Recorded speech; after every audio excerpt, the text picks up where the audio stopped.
নমস্কার।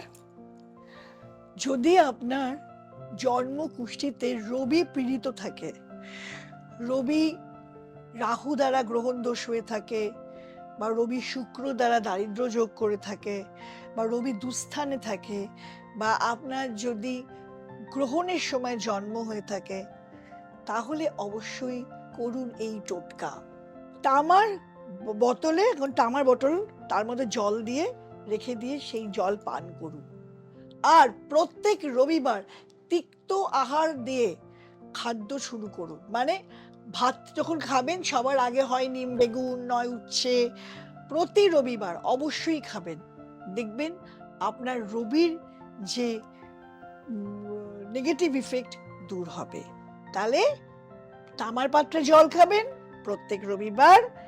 নিম পাতা বা তেতো উচ্ছে দিয়ে খাদ্য খাওয়া শুরু করুন। দুপুরবেলার ভোজন শুরু করুন। নমস্কার।